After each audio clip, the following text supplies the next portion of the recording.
चलिए, कैसे हो आप सब बढ़िया हैं। चलिए आज हम लोग पढ़ते हैं फ्रेम ऑफ सूट के बारे में। ठीक है, अब फ्रेम ऑफ सूट दिया है order to rule 1 to 7 of the code of civil procedure. अब इसमें एक एक रूल को हम लोग बात करते हैं, फिर इसको सारे रूल्स को डिटेल में आगे देखते हैं। ठीक ना, डिटेल में देखेंगे। रूल 1 क्या बात करता है? फ्रेम ऑफ सूट के बारे में। Rule 2, suit to include whole claim, relinquishment of part of claim, omission to sue for one of several reliefs. तीसरा रूल क्या करता है? Joinder of causes of action. Fourth rule, only certain claims to be joint for recovery. Fifth rule क्या करता है? Claims by और against executor, administrator, heir. ठीक। Six rule क्या करता है? Power of court to order separate trials. Seventh rule, objection as to misjoinder. अब rule 1, rule 2 ये किस में आते हैं? General principles in framing of suit. ठीक है, अब देखिए जो रूल 1 ऑफ ऑर्डर 2 है, इसमें कौन सी मैगजीम फॉलो होती है? इंटरेस्ट रुब्लिके अट सिट फिनिश लिटियम, जिसका मतलब होता है interest of state is to end of law of suit. मतलब कैसा इंटरेस्ट होना चाहिए स्टेट की कि इस तरीके से वो बनाया जाए कि वो लॉ ऑफ सूट की एंड हो। मतलब इस मैगजीम का कहने का मतलब ये है, ठीक, कि suit must be framed in such A way that it becomes final ground of decision और end of further litigation। ठीक ना। चलिए, रूल 1 ऑर्डर 2 मतलब जो इसमें प्रोविजंस में लिखा गया है, बेयर एक्ट में जैसे लिखा गया है, उसमें इस तरीके से लिखा गया है, every suit shall as far as practicable be framed so as to afford ground for final decision upon the subjects in dispute and to prevent further litigation concerning them.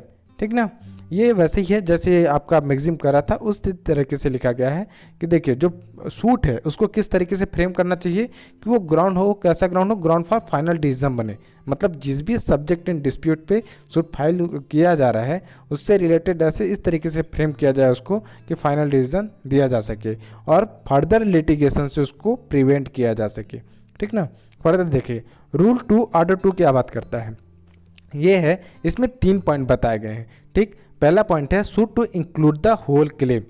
मतलब जो सूट है उसमें पूरा क्लेम इंक्लूड किया जाएगा। मतलब जो भी प्लेंटिफ सीक कर रहा है, जो कॉज जिस कॉज ऑफ एक्शन पे सूट फाइल हुआ है, उस कॉज ऑफ एक्शन से जितने क्लेम राइज हो रहे हैं सारे क्लेम को प्लेंटिफ क्लेम कर सकता है। ठीक ना।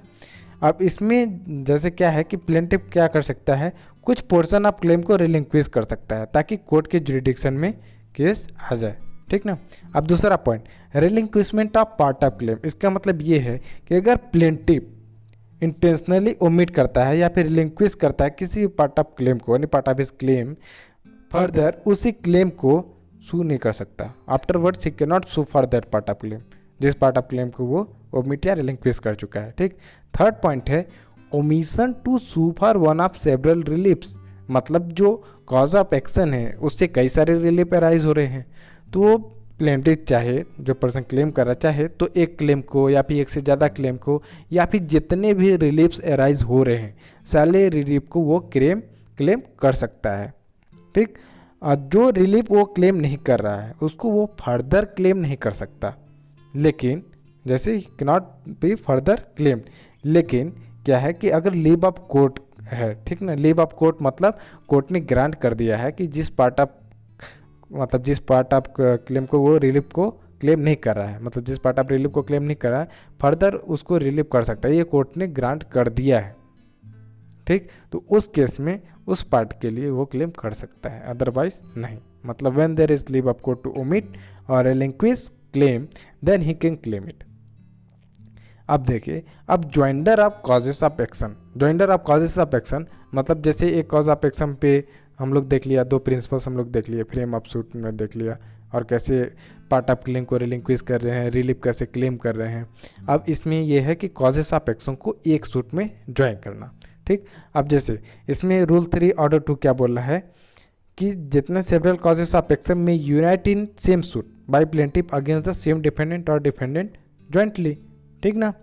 और इसमें यह भी है कि जैसे जिस कॉज ऑफ एक्शन को ज्वाइन कर रहे हैं अब उसमें कुछ पर्सन्स होंगे, एक्स्ट्रा पर्सन्स भी ऐड हो सकते हैं जो उस कॉज ऑफ एक्शन से इंटरेस्टेड हो, तो वो प्लेंटिफ भी ज्वाइन कर सकते हैं सूट को। ठीक ना, who is having interest in that cause of action. अब इसमें जैसे अगर joinder of causes of action हो गया, अब देखिए अब जो अमाउंट होगी, जो वैल्यू होगी सूट की वो भी बढ़ जाएगी। ठीक। तो जो एग्रीगेट अमाउंट होता है, अमाउंट ऑफ वैल्यू, जिस दिन इंस्टीट्यूट होता है सूट, तो जिस सब्जेक्ट मैटर पे इंस्टीट्यूट हो रहा है, अब उस सब्जेक्ट मैटर की कितनी वैल्यू है, कितनी अमाउंट है, वो डिसाइड करेगा कि कोर्ट की जुरिडिक्शन क्या होगी, ठीक ना। अब यहाँ पे देखिए जो रूल 3 ऑर्डर 2 में ये बता दिया गया। अब इसमें 2 पॉइंट हैं, रूल 4 और रूल 5, जो इसके साथ साथ अप्लाई होते हैं। अब रूल 4 ऑर्डर 2 क्या बोलता है, only certain claims to be joint for recovery of immovable property. मतलब अगर लीव ऑफ कोर्ट नहीं है तो इमूवेबल प्रॉपर्टी में ज्वाइंटर ऑफ कॉजेस ऑफ एक्शन नहीं हो सकता, ठीक ना। लेकिन कुछ हैं एक्सेप्ट, कुछ हैं for recovery of immovable property जहाँ पे केसेस फाइल हो सकते हैं, मतलब ज्वाइंटर of cases cause of action join हो सकता है, ठीक ना। अब वो कौन कौन से पॉइंट्स हैं, वो हैं मैजने प्रॉफिट और एरियर्स ऑफ रेंट, इसमें ज्वाइंटर हो सकता है।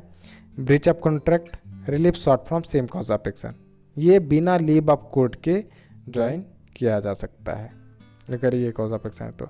अब देखिए जो ये रूल है ये प्रिवेंट नहीं करेगा, कौन से सूट्स को प्रिवेंट नहीं करेगा, सूट फॉर फोरक्लोजर और सूट फॉर रिडेम्पशन, ठीक ना। अब देखिए रूल 5 ऑर्डर 2 ये क्या बोला है कि अगर कोई एग्जीक्यूटर है, एडमिनिस्ट्रेटर है या हायर है जो क्लेम कर रहा है या फिर जिसके अगेंस्ट क्लेम हो रहा है, वो पर्सनली ज्वाइन नहीं हो सकते। कब तक नहीं हो सकते, जब तक कि ये एग्जीक्यूटर, एडमिनिस्ट्रेटर और हायर क्या है, प्लेंटिफ या फिर डिफेंडेंट है, सू कर रहे हैं या फिर सूड हो रहे हैं, मतलब ये खुद सू कर रहे हैं या फिर इनको कोई सू कर रहा है, उस केस में ये ज्वाइन मतलब क्या कर सकते हैं, ज्वाइन हो सकते हैं, ठीक ना। Other ज्वाइंटर of causes of action इनके केस में नहीं होगा, इनके क्लेम्स को।